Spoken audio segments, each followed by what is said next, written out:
welcome to the Memorable Moment, presented by Memories and Moments Travel. I'm Scott, one of the senior travel advisors here at Memories and Moments.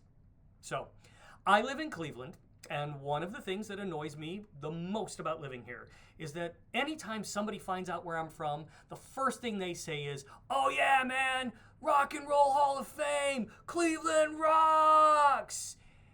And that's where their knowledge of my city stops for them.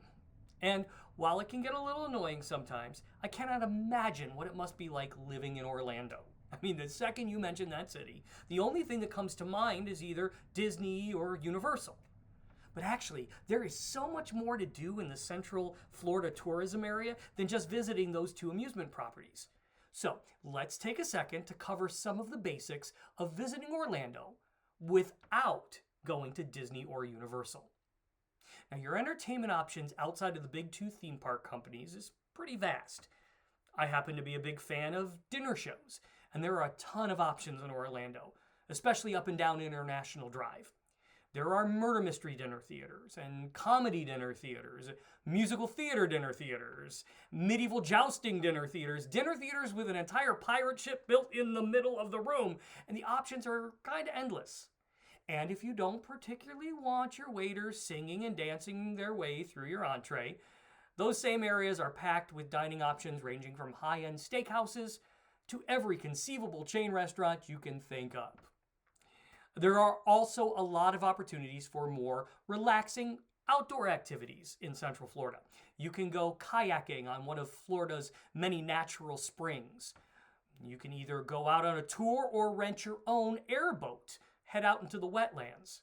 You can go hiking in a cypress forest or visit one of the many botanical gardens and arboretums in the area for a relaxing stroll.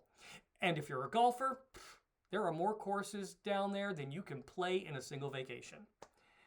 There are also a ridiculous amount of shopping options in Central Florida.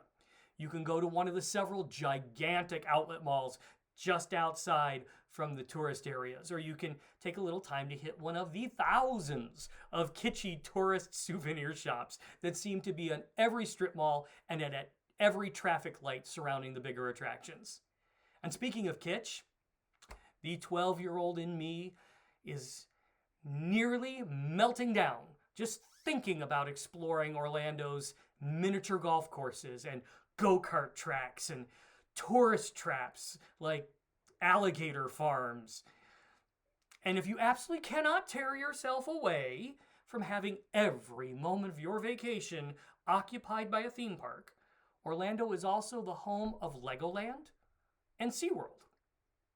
And if you feel like taking a drive for about an hour and a half in either direction, you can head out to the Space Coast and visit Kennedy Space Center to the east, or Busch Gardens in Tampa to the west. So if you're visiting Central Florida and you just need a day away from boy wizards and magical mice, get out and explore all of the options that Orlando has to offer. Well, that wraps it up for this edition of The Memorable Moment.